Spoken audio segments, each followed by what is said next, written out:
वो कह रहे हैं कि इस नारे के जरिए विपक्ष भ्रम फैलाने में उसे एक बड़ा मौका मिल गया। एकनाथ शिंदे ने एनडीए को हुए नुकसान की एक और बड़ी वजह तक इस मामले को बता दिया। लेकिन बड़ा प्रश्न है, क्या एनडीए में वाकई सब ठीक नहीं है? सीएनबीसी आवाज पर आज इसी मुद्दे पर होगी जोरदार टक्कर।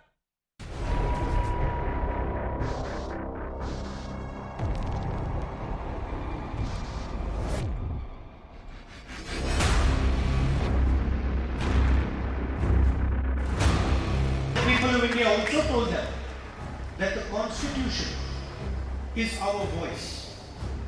Do not touch the Constitution. Chandrababu Naidu अने नेनु आंध्र प्रदेश में एनडीए सरकार, ओडिशा में बीजेपी सरकार, ये दो तस्वीरें देश भर में एनडीए की बढ़ती ताकत की गवाही दे रही हैं।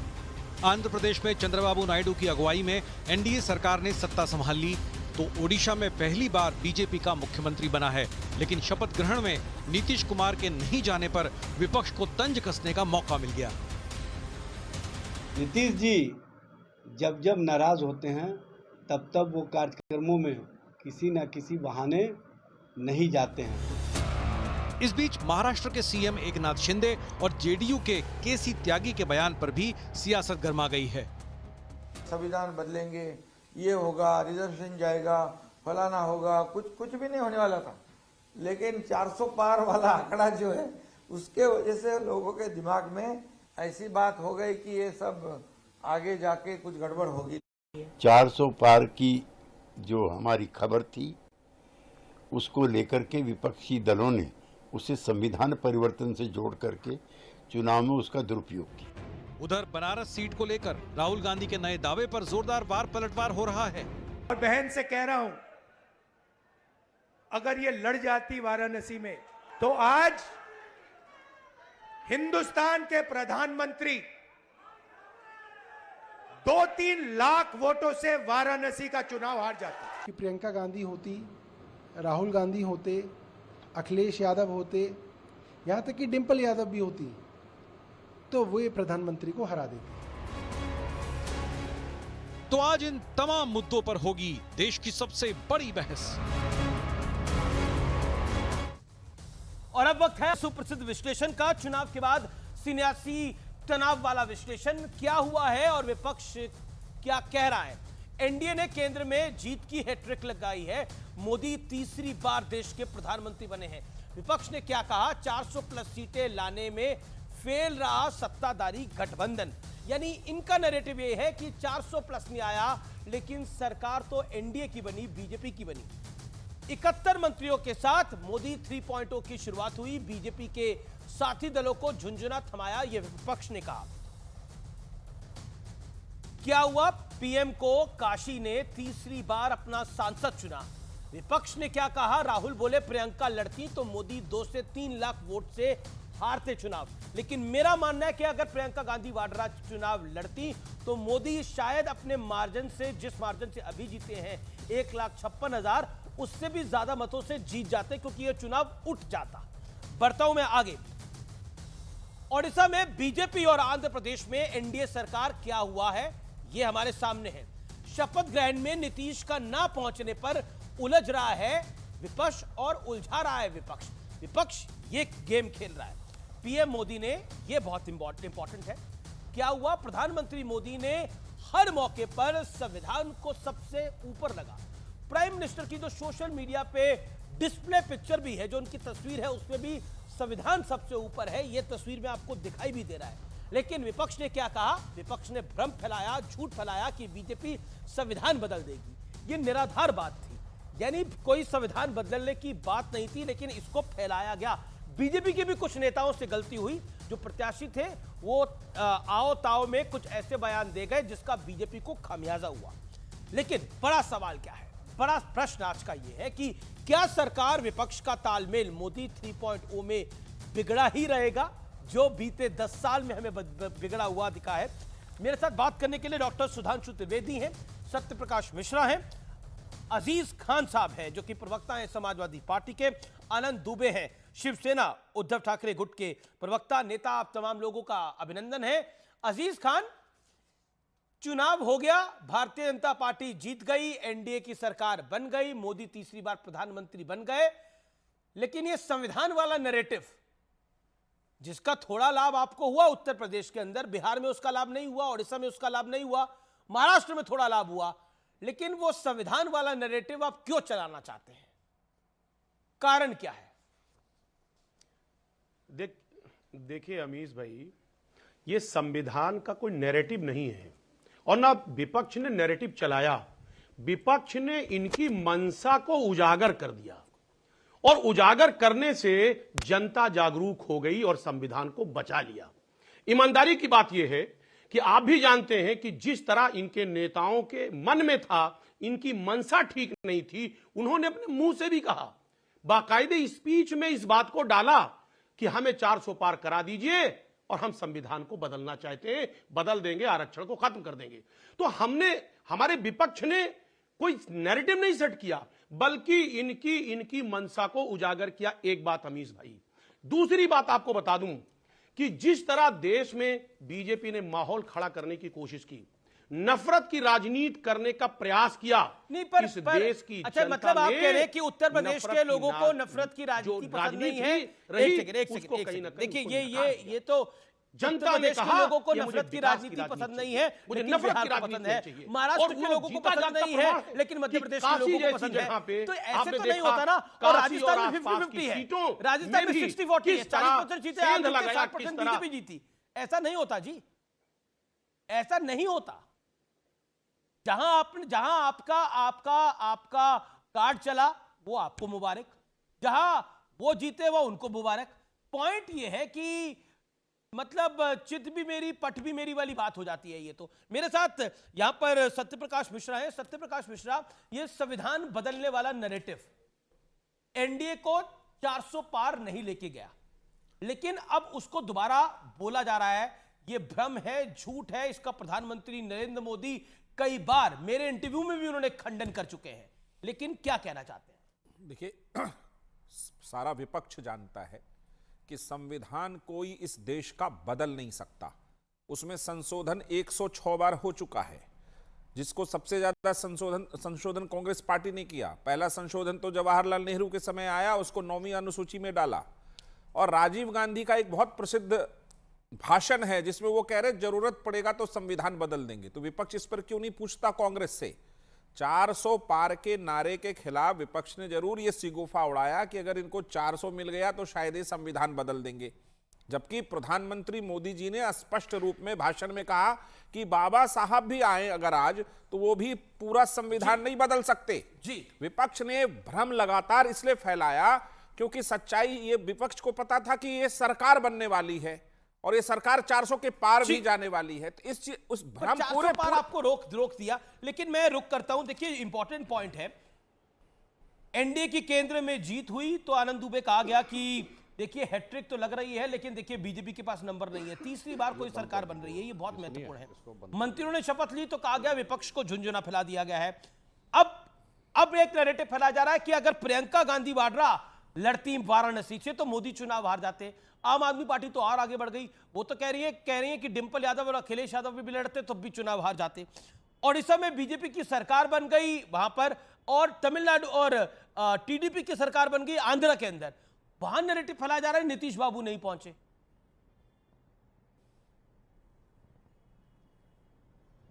अमित जी नमस्ते, मैं जवाब दूं?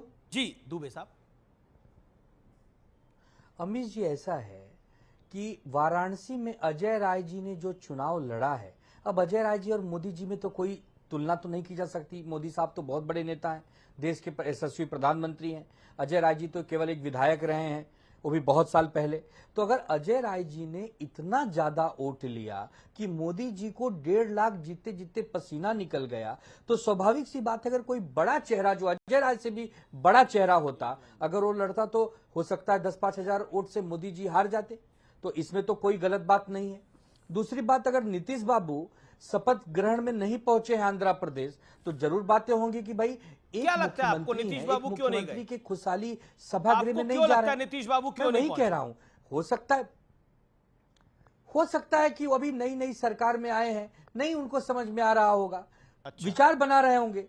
कई बार पहले भी वो पाला बदल चुके हैं। हो सकता है उनके मन में हो कि भाई जिस प्रकार केंद्रीय मंत्रिमंडल में हमारे लोगों को कैबिनेट मंत्री भी नहीं बनाया गया, तो हो सकता है कि इधर उधर भी हो सकते, कुछ भी हो सकता है अमीश भाई राजनीति में। लेकिन जिस प्रकार भारतीय जनता पार्टी पूर्ण बहुमत तो मतलब से इधर जुड़ उधर रही जो आप है, कह रहे हैं कहीं न वो कहीं इधर बीजेपी जनता के ने साथ उनको- नहीं है, उधर आपके साथ आ सकते हैं। अरे क्यों, राजनीति तो संभावनाओं का खेल है अमीश भाई। आप बिल्कुल, इतने अरे वरिष्ठ कौन पत्रकार इनकार हैं। कैसे कर सकता है? किस और पल नीतीश जी के क्या बारे में तो कोई घटना नहीं इनकार कर घटेगी? सकता। वही बस वो पहले भी कई बार पारा बदल चुके हैं। तो हमारा ये कहना है कि जिस प्रकार भारतीय जनता पार्टी के नेताओं ने यह बात पहुंचाई थी जनता तक कि अगर हमें 400 पार दे देंगे तो हम संविधान बदल देंगे, चाहे अनंत हेगड़े हों, चाहे लल्लू सिंह हो, ये तो सब बीजेपी के नेता हैं, ये तो कोई विपक्ष का नेता नहीं है। कहीं न कहीं भारतीय जनता पार्टी इस बात को नहीं पहुंचा पाई जनता तक कि अगर हम 400 जीतेंगे तो हम संविधान नहीं बदलेंगे। उसका खामियाजा उनको ठीक है, उठाना पड़ा। मैं सुधांशु क्योंकि जो त्रिवेदी से पिछड़ा जवाब लेता हूं। समाज आनंद है, दुबे, जो you made your Dalit point. समाज है, आनंद दुबे, वंचित समाज है। जी दुबे जी, अब सुधांशु त्रिवेदी जी को समय दे दीजिए। बीजेपी के राष्ट्रीय प्रवक्ता भी हैं, मेंबर ऑफ पार्लियामेंट भी हैं। सुधांशु त्रिवेदी, खेल बिगड़ रहा है या बिगाड़ा जा रहा है? नीतीश जी क्यों नहीं पहुंचे आज शपथ ग्रहण के अंदर? सवाल है ये बहुत बड़ा। देखिए, नीतीश कुमार जी भारतीय जनता पार्टी के साथ बहुत लंबे समय तक रहे हैं, और अगर आप बहुत टेक्निकली पूछें तो यहाँ जदयू के प्रवक्ता महोदय हैं, वो बेहतर बता सकते हैं। बहुत से कारण हो सकते हैं जिस कारण से कोई मुख्यमंत्री वहाँ पहुँचे हों अथवा न पहुँचे हों, क्योंकि वो भारतीय जनता पार्टी के मुख्यमंत्री नहीं हैं, एनडीए के मुख्यमंत्री हैं। कोई उनकी व्यक्तिगत व्यस्तता हो सकती, मगर जो लोग बहुत ज़्यादा इसमें देखने का प्रयास कर रहे हैं वो पहले ये तो बता दें कि इंडी गठबंधन का पहला बिखराव तो 4 दिन पहले हो गया, जब आम आदमी पार्टी ने कहा कि दिल्ली में गठबंधन खत्म, कांग्रेस के साथ केवल लोकसभा के लिए था। मतलब जो दिख गया उस पर तो जवाब नहीं है, जो खोल के उन्होंने कह दिया कि अब ये गठबंधन खत्म, उस पर जवाब नहीं है। और 232 में 50 सीटें एक दूसरे के खिलाफ लड़के आए, उस पर जवाब नहीं है। और अभी राहुल गांधी जी का एक बड़ा चर्चित बयान आ रहा है कि प्रियंका गांधी वहां से लड़ती। जनाब मोदी जी तो छोड़िए, प्रियंका गांधी लड़ जाती तो राहुल गांधी की कुर्सी खतरे में पड़ जाती। वरना मैं पूछना चाहता हूं, अगर इतना विश्वास था तो राहुल गांधी 2 सीटों से क्यों लड़े? 1 सीट से प्रियंका गांधी को लड़ा देते रायबरेली से। ये तो पॉइंट है, नहीं तो अमेठी से लड़ा देते। अजीज खान, और पॉइंट इसलिए है कि लेकिन प्रियंका जी देखिए, ने आम कहा आदमी था- पार्टी तो कह रही है डिंपल यादव भी लड़ जाती, अमीश भाई, अखिलेश 5 यादव भी सेकंड। लड़ जाते। ओके, अजीज खान हाँ, कुछ कहना मैं चाहते हैं, उसी- आनंद दुबे उसी भी पे आ कुछ रहा कहना हूं। चाहते हैं। उसी- okay Aziz Khan, first you 40 मैं एक लाइन सेकंड। और बोल दूं, क्यों कहा आम आदमी पार्टी ने। ओके, क्यों कहा डॉक्टर त्रिवेदी? मैं बस मैं क्यों संक्षेप में डॉक्टर बोल त्रिवेदी? देता हूं। देखिए, आम आदमी पार्टी ने इसलिए कहा है कि अजीज खान साहब चाहे जितना भी मुस्कुरा रहे हों, पर वो क्या गम छुपा रहे हैं। ये जो कांग्रेस पार्टी का राइज हुआ है ना, वो सबसे ज्यादा पेशानी पे बल समाजवादी पार्टी के लिए डालने वाला है, क्योंकि इनको जोड़ने वाला जो फैक्टर था यानी मुस्लिम फैक्टर, अब वही इनके लिए घबराहट पैदा कर रहा है। क्योंकि इन्होंने बड़े कारनामे करके जिसको अपने साथ किया था उसका पुराना आशिक दोबारा लौट रहा है। जैसे हिंदी फिल्मों होता था, जिसको समझ लिया कि वो खत्म हो गया था, उसकी तो उसका मरसिया पढ़ दिया गया था, वो आशिक दोबारा आ गया है। और कांग्रेस ने कहा है कि वो 403 विधानसभा सीटों में सब जगह अपनी विजय यात्रा निकालेगी। अब अजीज खान साहब बता दें, क्या कांग्रेस और सपा में गठबंधन होकर चुनाव लड़ेगा? हम तो हैं, हमने जिसके साथ है, हमारा जदयू के साथ विधानसभा में भी हम लड़ेंगे चुनाव। ये है महाराष्ट्र में जो है बीजेपी का गठबंधन, अगर विधानसभा में भी है तो लोकसभा में भी है। आम आदमी पार्टी पंजाब में उनका गठबंधन था, दिल्ली में नहीं था। इंटरेस्टिंग है ये पॉइंट। 403 में एक लाइन सुनिए अजीज खान साहब, 403 में कितनी महीन चीज आपको नजर आ रही, जरा इस पे प्रकाश डालिए। ओके, अजीज खान देखिए अमीश भाई, सुधांशु जी को पता है कि बीजेपी एक ऐसी पार्टी है जो धर्म की राजनीति करती है, हिंदू मुसलमान की राजनीति करती है। समाजवादी पार्टी हिंदू मुसलमान की राजनीति नहीं करती, और ना वो मुसलमान के साथ जुड़ने की बात करती है और ना हिंदू को तोड़ने की बात करती है। देखिए, ये नैरेटिव सिर्फ बीजेपी सेट कर रही है समाजवादी पार्टी के साथ। आज आप देख रहे हैं कि पूरे उत्तर प्रदेश में सर्व समाज ने किस तरह समाजवादी पार्टी को सर माथे लिया है, इसमें कोई दो राय नहीं। अब ये साहब कह रहे हैं मुसलमान और हिंदू, एक बात। दूसरी बात मैं बताना चाहूंगा कि देखिए, इनको यह पता है कि आने वाले 2027 में जो आंकड़ा दिख रहा है, जो भविष्य के कोख में है, वो बहुत स्पष्ट है कि समाजवादी पार्टी का एक बड़ा जनाधार आने जा रहा है, और उस जनाधार को अब भविष्य ये की खत्म कोख नहीं कर में सकते भविष्य कि की कितना कोख भी में तिकड़ा समाजवादी लगाए। पार्टी का बड़ा जनाधार है। समाजवादी पार्टी धर्म की राजनीति नहीं करती, हिंदू मुसलमान की राजनीति नहीं करती। आपने बिल्कुल सही कहा कि आप हिंदू मुसलमान की राजनीति करते ही नहीं, आपको करने की आवश्यकता ही नहीं है हिंदू मुसलमान की राजनीति। आप एमवाई की राजनीति करते हैं, आप पीडीए की उत्तर प्रदेश के अंदर तो अयोध्या जीत गए भैया आप, इसलिए पीडीए हिंदुत्व पर भारी पड़ा है। आप बिल्कुल हिंदू मुसलमान की राजनीति करते ही नहीं है, आपको करने की आवश्यकता ही नहीं है। आपको एक तरफ तो डिवाइड है ही मामला, उसको फर्दर डिवाइड किया जाता है, दूसरी तरफ एकजुट है ही मामला, वहां वोट जिहाद का नारा आपके लोग लगा देते हैं, आपके नेता लगा देते हैं। कहानी खत्म, कहानी फिनिश, दी एंड। अजीज भाई, आप हिंदू मुसलमान की राजनीति करते ही नहीं, आप सही कह रहे हैं। अमीश भाई, सही कह रहे हैं अमीश भाई, अरे सुनिए ना अमीश भाई, मुझे 10 सेकंड दे दे। 15 सेकंड दिए सर। देखिए, समाजवादी पार्टी समाजवाद में विश्वास, सर सुन लीजिए सर, समाजवादी पार्टी समाजवाद में विश्वास रखती है। जो शोषित, दलित, वंचित समाज है, हम उसकी राजनीति नहीं, उसको हक दिलाने की बात करते हैं। जहां उसके हक की बात होगी, चलिए समाजवाद की बात होगी, बिल्कुल समाजवाद की बात होगी, बिल्कुल समाजवाद की बात कर लेते हैं, बिल्कुल समाजवाद की बात कर लेते हैं। बदायूं से सांसद कौन है? आपको नहीं पता क्या सर? नहीं, आपको पता है ना कौन है आपके सांसद है भाई? आदित्य यादव, सुपुत्र। आजमगढ़ में सांसद कौन है जी? आजमगढ़ से सांसद कौन है? धर्मेंद्र यादव। आगे बताइए, और बताइए, मैनपुरी से कौन है? कन्नौज से कौन है?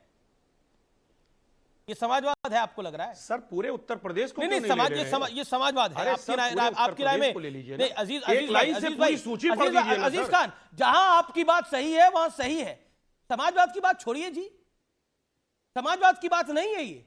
अगर लालू यादव की पार्टी बोले कि वो समाजवाद कर रही है और आप बोले आप समाजवाद कर रहे हैं, तो नहीं जी, ये समाजवाद नहीं है, नहीं है। आप चुनाव जीते हैं, आपको मुबारक, आप चुनाव जीते हैं, आपने बीजेपी को उत्तर प्रदेश में, आपने बीजेपी का रथ रोका है, यह आपकी काबिलियत है, यह आपकी काबिलियत है, इसकी मैं तारीफ करता हूं। लेकिन आप समाजवाद करते हैं, वो तर्क गलत हो जाएगा, वो तर्क गलत हो जाएगा, वो समाजवाद को आईने दिखाने के बराबर है।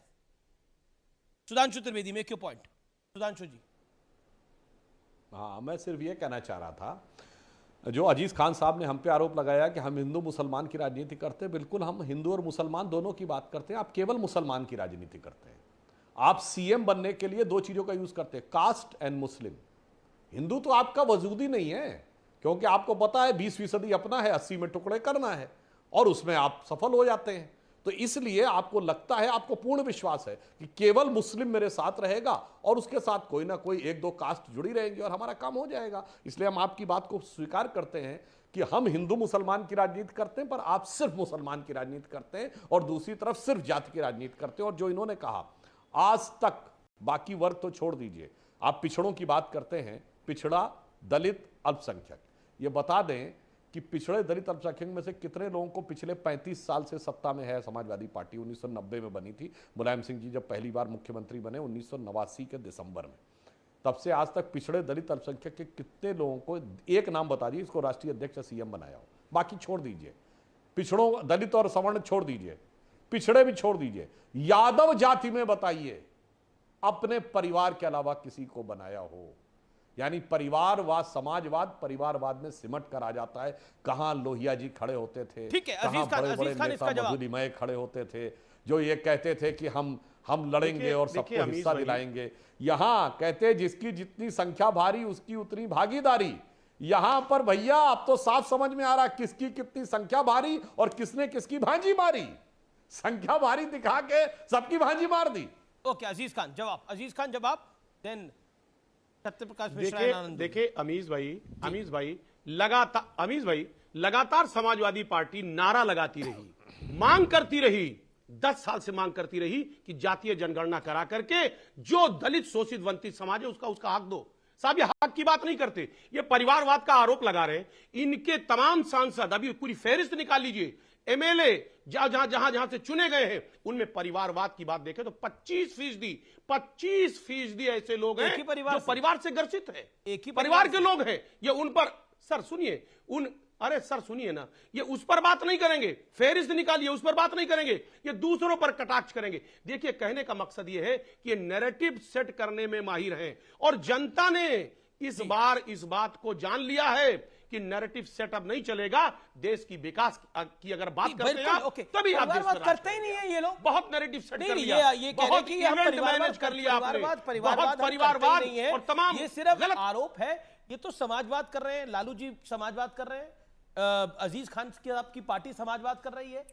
मैं मानता हूं थोड़ा, वहां शिवसेना भी समाजवाद का में योगदान दे रही है। अमीश देवगन जी, ये देश इन पर हंसता है। अगर डिंपल यादव, हाँ हंसता है कि अगर डिंपल यादव जी को ही लोकसभा भेजा जाए हमेशा, तो देश समझता है कि पत्नी को भेजा गया अखिलेश जी की, और मुख्यमंत्री सीधा अखिलेश यादव जी को मुलायम सिंह जी ने बना दिया। बाकी जितने लोग थे उस पार्टी में, वो कोई काबिलियत नहीं थी उनमें, सिर्फ अखिलेश यादव में उनको काबिलियत दिखी और अखिलेश यादव मुख्यमंत्री बन गए उत्तर प्रदेश के। बिल्कुल परिवारवाद अजीज खान जी को नहीं समझ आएगा। मैं चाहूंगा अजीज खान जी को अगर कल, एक बात बताइए, राजाओं में उत्तराधिकारी नहीं होता था? हाँ होता था, राजा का बेटा ही राजा होता था। लेकिन प्रजातंत्र यही तो है, संविधान सम्मत लोकतंत्र यही तो है कि राजा का बेटा राजा नहीं होगा। राजा के बेटे को चुनाव लड़ने का अधिकार है, लेकिन उसको अगर थोप दिया जाए। जी, ये डेमोक्रेसी की डायनेस्टी, ये डायनेस्टी है, ये डेमोक्रेसी की डायनेस्टी। हाँ बिल्कुल, ये डायनेस्टिक पॉलिटिक्स है, पूरा देश समझता है इस बात को। लेकिन दिक्कत क्या है कि उत्तर प्रदेश के सारे ताने बुने में जो सुधांशु जी कह रहे थे कि एक तरफ का वोट है, थोड़ा इधर से जाति का वोट समेट लो, हमारी सत्ता किसी न किसी तरह बनेगी। जनता इस बात को समझती है, इसीलिए तो अखिलेश यादव जी को लगातार नकारा है उत्तर प्रदेश में। अच्छा ये बताइए कि नहीं दी अखिलेश जी को तो नकारा आपकी राय के अंदर, लेकिन इस बार उनकी जीत हुई, लेकिन नीतीश जी क्यों नहीं गए? अब विपक्ष को एक मौका मिल गया है बोलने का। मैं बता दूं, नीतीश जी ने 2-3 घंटे पहले आंध्र प्रदेश के मुख्यमंत्री चंद्रबाबू नायडू और उनकी सरकार को बधाई दिया है ट्वीट करके। उनका कोई व्यक्तिगत कारण होगा, कोई आधिकारिक कारण अभी सामने नहीं आया है। ऐसा होता है कि कई बार नहीं जा पाते। अरे नहीं, बिल्कुल नहीं। 2-4 दिन पहले शपथ ग्रहण समारोह में वो शामिल थे, उनके साथ पार्टी के महासचिव श्री संजय झा जी भी शामिल थे, और हमारे पार्टी के वरिष्ठ नेता श्री राजीव रंजन सिंह जी ने कैबिनेट मंत्री का शपथ लिया, और कर्पूरी ठाकुर जी के जो भारत रत्न है, उनके सुपुत्र रामनाथ ठाकुर जी ने कृषि राज्य मंत्री के रूप में शपथ लिया। अब ये शपथ भी ले, गड़बड़ है। अरे आनंद दुबे जी मीठा मीठा बोलते हैं, गड़बड़ नहीं है, मिठास रखिए अपने जुबान पर। एनडीए बहुत इंटैक्ट है, मजबूती के साथ खड़ा है। और ये जो कह रहे हैं कि नीतीश जी जाते, नीतीश जी का लंबा समय एनडीए में बीता है, वो कंफर्ट है एनडीए के साथ हमेशा। सत्यप्रकाश मिश्रा, कोई टेंशन है तो बोल दीजिए। कोई टेंशन नहीं है, बाहर है, वरिष्ठ नेताओं में से एक है, हाईकमान तक पहुंचा देंगे। पार्टी और गठबंधन में बाहर है, और विपक्ष में इसका थोड़ा बहुत तो कुछ न कुछ खुमार है हारने का। तो पक्का हम कंफर्म कर रहे हैं, आपकी बात को लॉक कर दिया जाए। बिल्कुल लॉक करिए, पूरी जिम्मेदारी से कह रहा हूं। एनडीए गठबंधन में बाहर है, और हारने का विपक्ष में थोड़ा बहुत तो खुमार है। ओके आनंद दुबे, कुछ टेंशन नहीं है, आप फ्री में टेंशन करा रहे हैं इनके बीच में। वो ताका-झाकी बहुत कर रहे हैं। अमीश भाई कोई बात नहीं। अभी सुधांशु भैया कह रहे थे कि दिल्ली में कांग्रेस और आम आदमी पार्टी के बीच में मतभेद है। आज महाराष्ट्र के मुख्यमंत्री कह रहे हैं कि हमको 400 पार के नारे का जुमला ले डूबा। अरे भाई, प्रधानमंत्री जी का ये नारा था आपकी बार 400 पार, और आप एक राज्य के मुख्यमंत्री हो, उनके सहारे कुर्सी पाए हो, आप उनकी विचारधारा मानने तैयार नहीं हो। तो मतभेद कहाँ है भाई साहब? ये मतभेद दिख रहा है। और जिस प्रकार महाराष्ट्र में पिछड़ा, अति पिछड़ा, आदिवासी, अल्पसंख्यक, मराठा समाज, ये सबने मिलकर आपको नकारा है, इसीलिए आप इस 18 सीटों तक पहुंच पाए। वरना किसी जमाने में आप 41 सीटें जीतते थे, जब आपके साथ असली शिवसेना रहती थी। लेकिन जब नकली लोगों को लीजिएगा साथ में, तो भरपाई तो आपको करना पड़ेगा। और भैया आप भी तो उतने नहीं जीत पाए। देखिए, नुकसान तो दोनों को हुआ। आनंद दुबे, आप भी तो उतनी नहीं जीत पाए जो आप एनडीए के साथ जीते थे। नई पार्टी, मैं बता रहा हूं, नई पार्टी, नया चुनाव चिन्ह, नया नाम लेकर इन 6-8 महीनों में जिस प्रकार हमने तैयारी की, आम जनमानस जाने तक का प्रयास किया, हमें बहुत अच्छी सीट मिली है। हमारा वोट बैंक भी अच्छा रहा है। तो ये न कहिए, जिस पार्टी के पास ओरिजिनल नाम था, ओरिजिनल चुनाव चिन्ह था, वो तो 7 पे रुक गई। सूत्रों के हवाले से बहुत बड़ी खबर आ रही है, वायनाड सीट को छोड़ सकते हैं राहुल गांधी। इस समय की ये बहुत बड़ी खबर है। 2 जगहों से सांसद है राहुल गांधी, वायनाड और रायबरेली से, दोनों जगहों से बड़ी जीत मिली राहुल गांधी को, लेकिन अब वायनाड सीट को छोड़ सकते हैं राहुल गांधी। इस समय की ये बहुत बड़ी ब्रेकिंग स्टोरी है, यानी रायबरेली की सीट, अपनी परंपरागत पारिवारिक सीट पे बरकरार रहेंगे राहुल गांधी। ये बहुत बड़ी खबर है, यूपी की राजनीति के लिए भी बहुत बड़ी खबर है। सुधांशु त्रिवेदी, और फर्स्ट रिएक्शन टू दिस, और आनंद दुबे की बात का जवाब। देखिए, वैसे ये कांग्रेस का अंदरूनी मामला है, वो कौन सी सीट रखना चाहें, परंतु इसके भी गहरे मायने हैं। अब वायनाड की सीट पर राहुल गांधी को जो सफलता मिली थी कम्युनिस्ट पार्टी के विरोध के बावजूद, वो मुस्लिम लीग के समर्थन पे मिली थी, क्योंकि वहाँ मुस्लिम लीग और कांग्रेस का गठबंधन है, तो वहाँ उन्होंने छोड़ा है। और अब अगर यूपी को चुना है तो मुझे लगता है एक बार फिर अजीज खान साहब से पूछना चाहिए कि ये मामला उनके हर दिल के अजीज रहेगा या आपके लिए एक बड़ी चुनौती बन के खड़ा होगा, क्योंकि अब तो वो वहां से, अरे वो तो अपना निपट लेंगे, लेकिन आप कैसे निपटिएगा एकनाथ शिंदे जी से? एकनाथ शिंदे ने जो कहा है, मैं आपको कोट कर देता हूं, क्योंकि एग्जैक्टली जो आनंद दुबे कह रहे हैं वो नहीं कहा है। संविधान बदल देंगे, आरक्षण चला जाएगा, ऐसा हो जाएगा, कुछ भी नहीं होना था। लेकिन 400 पार वाला आंकड़ा जो था, उसकी वजह से लोगों के दिमाग में ये लगा कि आगे चलकर कुछ गड़बड़ होगी। ये एकनाथ शिंदे को मैं एग्जैक्टली देखिए, एकनाथ शिंदे जी ने जो बात कही है, तो यानी 400 पार का तो लाना नुकसान कर गया। ये पहली बार आपका एक घटक दल बोल रहा है।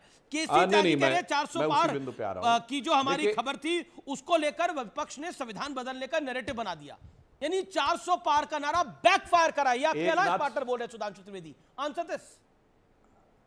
एकनाथ शिंदे जी ने जो कहा है, उन्होंने ये कहा है कि जो कांग्रेस ने दुष्प्रचार करने में सफलता हासिल की, भ्रम पैदा करने में, और भ्रम पैदा करने के लिए कई बार बहुत सारे माध्यम और अवलंबों का प्रयोग किया जाता है, उसमें उसने एक इस माध्यम का भी प्रयोग कर लिया होगा। उनका सार यह है कि भ्रम पैदा करने, जैसे संविधान कोई समाप्त नहीं कर सकता, आरक्षण कोई नहीं समाप्त कर सकता, परंतु यह भ्रम का वातावरण बनाने में सफल हुए। मगर मैं दुबे जी से यह पूछना चाहता हूं, आनंद जी, आपने कहा कि जब आपकी सो कॉल्ड असली शिवसेना थी, मैं तो दूसरी बात कहूं, जब भाजपा के साथ थे तो कांग्रेस बड़ी पार्टी थी या शिवसेना, और आज कांग्रेस बड़ी पार्टी हो गई या शिवसेना? पहली बात तो बताइए मेरे भाई, आप अपने गठबंधन में क्या स्थिति है? कांग्रेस आपसे बड़ी पार्टी, शरद पवार आपसे बड़े नेता, तो महाविकास आघाड़ी की 3 पार्टियों में आप तीसरे नंबर के हैं महोदय।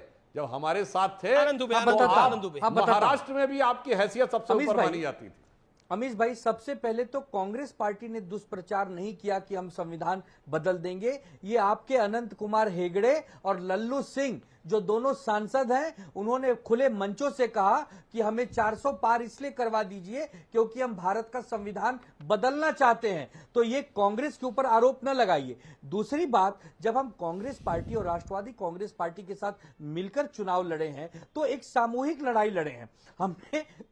हमने जीत भी सामूहिक जीती है, और उसमें 1-2 नंबर आगे पीछे चल सकते हैं, 1-2 नंबर आगे पीछे चल सकते हैं, बैठे उठा के ले गए, अच्छी सीटें जीती है।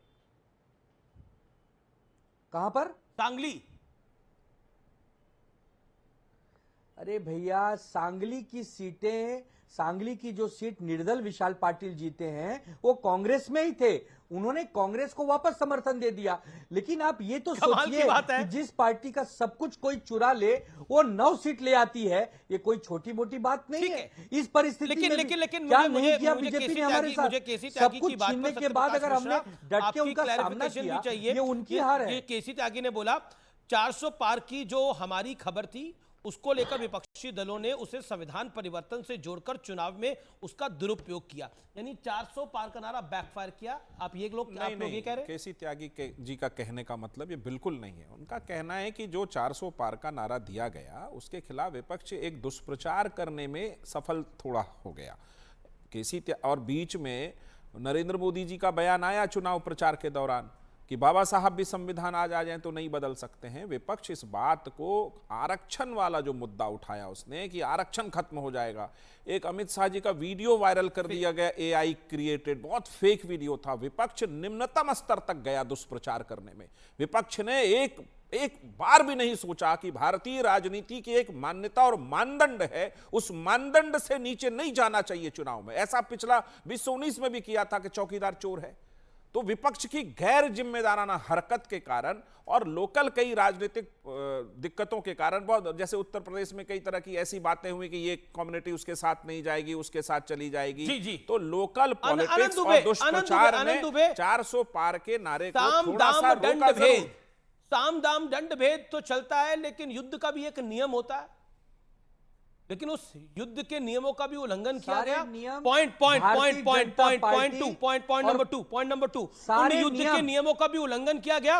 और पॉइंट नंबर 2, क्या आपको लगता है ये जो नैरेटिव बिल्डिंग करी उसका भी पूरा फायदा आपको नहीं मिला? अगर पूरा फायदा मिलता तो सत्ता में आते आप लोग। 99 सीट पे रह गई कांग्रेस, सारे नियम थी प्रधानमंत्री, और आगे से ये दाव चल नहीं पाएगा। जिस प्रकार मुसलमान घुसपैठिए, मंगलसूत्र, भैंस, संविधान बदल देंगे, क्या क्या नहीं किया गया। संविधान बदल देंगे शब्दों को शोभा नहीं देता। आपके ऊपर विकास की बात करने की बात कही गई थी। आपको कहा गया था नौकरियां कितनी दोगे, महंगाई कैसे कम करोगे, हमारा जो रुपया है वो डॉलर के मुकाबले मजबूत कैसे होगा, पेट्रोल डीजल के दाम कैसे घटेंगे, रसोई गैस कैसे सस्ती होगी, किसान भाई बहनों को एमएसपी कैसे मिलेगी। इन सब विषयों को छोड़कर प्रधानमंत्री जी ने अनंगर बातों की जिसकी सरकार ने 25 करोड़ लोगों को गरीबी रेखा से ऊपर उठाया हो, 4 करोड़ घर बांटा हो, 11 करोड़ शौचालय दिया हो, उज्ज्वला योजना में गैस दिया हो, 80 करोड़ लोगों को मुफ्त में राशन बांट रही हो, उस सरकार से आपने सवाल पूछते हुए आपको शर्म नहीं आई? ये सवाल है ही। एक और सवाल है शिवसेना का, तो एक और भी सवाल है कि कोई भी मुस्लिम मंत्री नहीं है इस सरकार के अंदर। सुधांशु त्रिवेदी, अकलियतों का यानी अल्पसंख्यक वर्ग का कोई भी मंत्री नहीं है, मुसलमानों कोई भी, ये पूरा नैरेटिव बिल्ड किया जा रहा है। इस पर आपका टेक? और संविधान बदलने की रिजीम को राहुल गांधी अभी भी कह रहे हैं कि अभी भी संविधान बदल सकती है। जो नैरेटिव थोड़ा चला कांग्रेस पार्टी। देखिए, नैरेटिव पे भी बताता हूं और नैरेटिव पे भी बताता हूं और मुसलमानों पे भी बताता हूं। हमारे शिवसेना के भाई आनंद जी बैठे हुए हैं। ये महाविकास अघाड़ी ने कितने मुसलमानों को टिकट दिया महाराष्ट्र में? एक भी नहीं, 0। हमारे अजीज खान साहब बैठे हैं, 20% के हिसाब से 16 टिकट दिए थे क्या यूपी में? 542 में 20% के हिसाब से 110 मुसलमानों को टिकट दिया था क्या? अब यह नैरेटिव बदल गया है। यही है, कहना कुछ है और हल्ला कुछ बचाना है।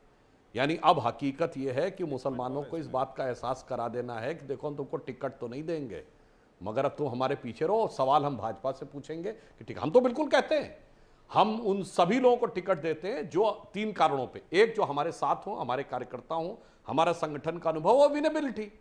तो हमारे साथ जितना जुड़ते जाएंगे हम उतना टिकट देंगे। पर आपके पीछे तो वो लोग बिल्कुल झंडा उठा के खड़े थे और उसके बाद एक भी टिकट नहीं दिया और सवाल हमसे। खैर, अब नैरेटिव पे बात करता हूं अमीश जी। नैरेटिव का विषय बहुत गंभीर है। यह भारत का चुनाव ऐसा पहला चुनाव था जब सीमा पार बैठे किसी बड़े व्यक्ति ने कहा हो कि मैंने $1 बिलियन रखे हैं मोदी जी की सरकार को हटाने के लिए, जॉर्ज सोरस।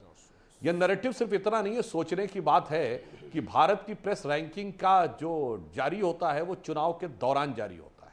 यह सोचने की बात है कि कोविड वैक्सीन जो 9 देशों ने मिलकर बनाई थी उसके बारे में रिपोर्ट भारत के चुनाव के दौरान आती है। और यह भारत का चुनाव भारत के इतिहास का पहला चुनाव था जब किसी दुनिया के दूसरे देश ने, मैं विदेश में छपी कोई अखबार के न्यूज की बात नहीं कर रहा हूं, रूस ने के विदेश विभाग ने बाकायदा बयान दिया कि भारत के चुनावों को प्रभावित करने का प्रयास किया जा रहा है। ये 4 तथ्य ये बताने के लिए पर्याप्त हैं। और ये पहला चुनाव था जब हमारे किसी नेता ने विदेश के अखबार में आर्टिकल लिखा। शशि थरूर ने बांग्लादेश के अखबार डेली स्टार में आर्टिकल लिखा, क्या मोदी हैज टू गो। यह पहला चुनाव था जब पाकिस्तान के पूर्व मंत्री फवाद चौधरी ने, पाकिस्तान के किसी मिनिस्टर रैंक के व्यक्ति ने ओपनली बयान दिया हो कि बीजेपी की सरकार हटनी चाहिए, मोदी जाना चाहिए, इसके बाद जो चाहे वो कर लें। तो मैं करोड़ों, चुनाव समाप्त हो गया, मैं करोड़ों प्रबुद्ध दर्शकों से कहता हूं, विचार करिए कि नैरेटिव का माया जाल क्या सिर्फ इतना था जितना आपको दिख रहा है, या टिप ऑफ द आइसबर्ग की तरह इससे कहीं भीषण थी इसकी जड़ें जितनी आपको नहीं दिख रही। मैं आरोप नहीं लगा रहा हूं, मैं सिर्फ एक फूड फॉर थॉट दे रहा हूं। ओके, अजीज खान को गुमराह कर रहे हैं।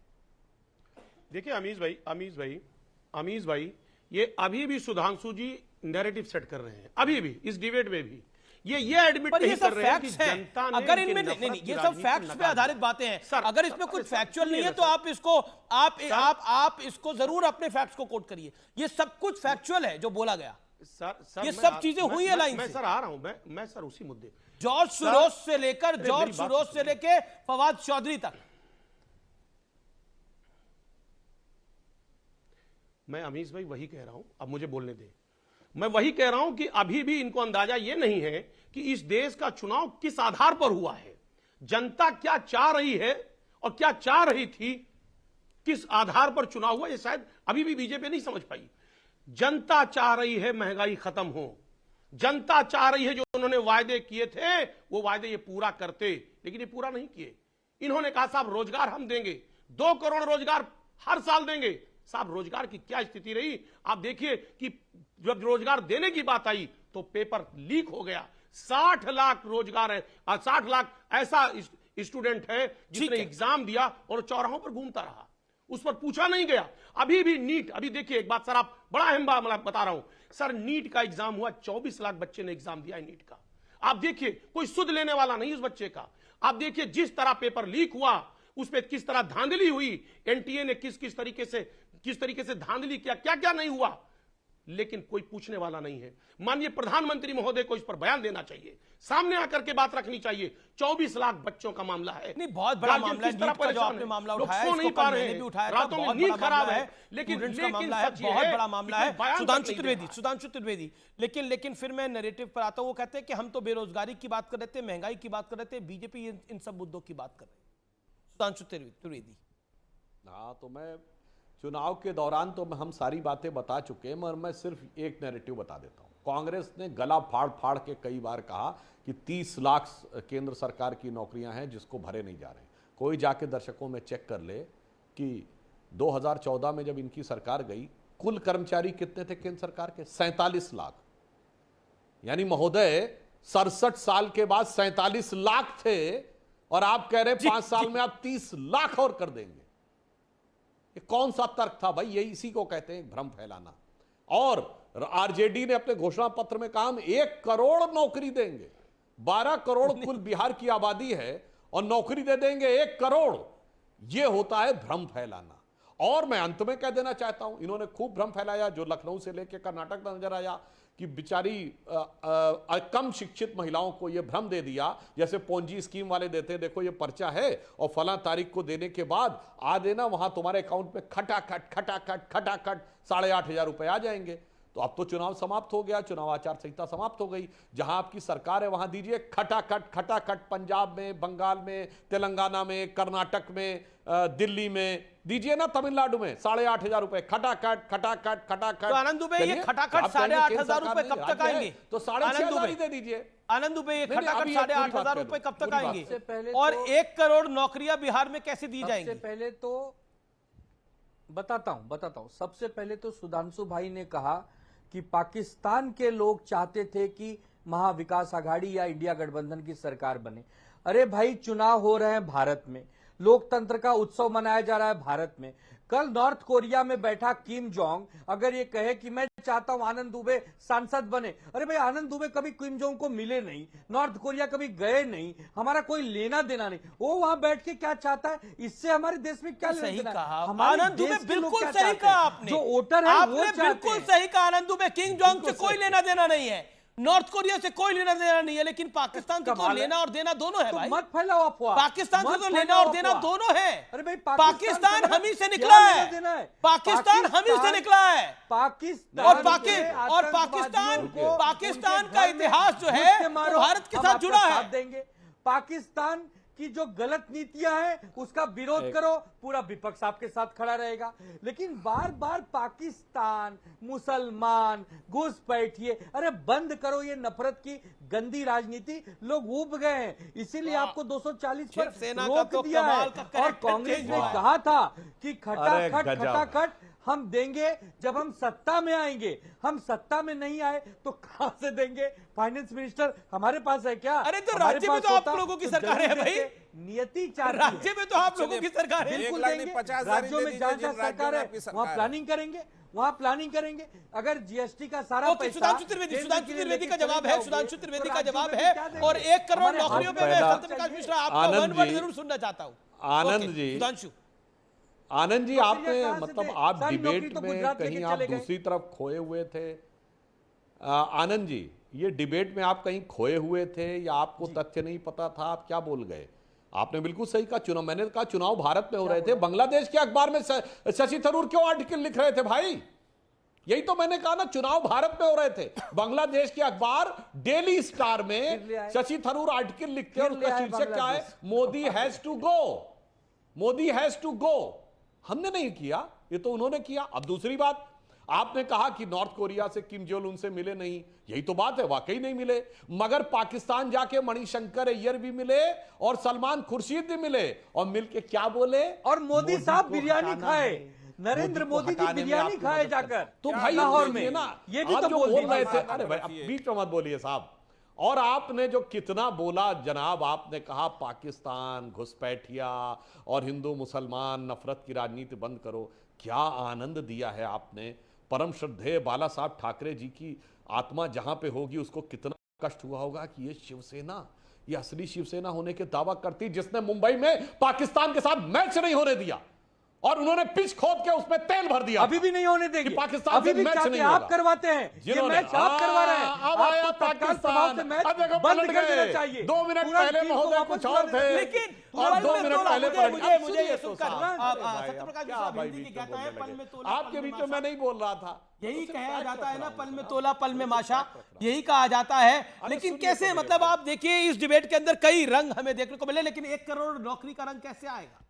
देखिए, ये जो 1 करोड़ के नौकरी का रंग, वन वर्ड फॉर दिस, झूठ बोलने की फेहरिस्त थोड़ी और बढ़ गई थी उनकी, और वो बढ़ती रहेगी। झूठ बोलने में काबिल हैं। मैं एक पॉइंट याद दिलाना चाहता हूं कि अल्पसंख्यक समाज के 5 व्यक्ति को केंद्र सरकार में मंत्री बनाया गया। रुक जाइए, लेकिन एक सवाल है, तेलंगाना में एक सरकार है, कांग्रेस पार्टी की सरकार है, 12% मुस्लिम समुदाय वहां का हिस्सा है।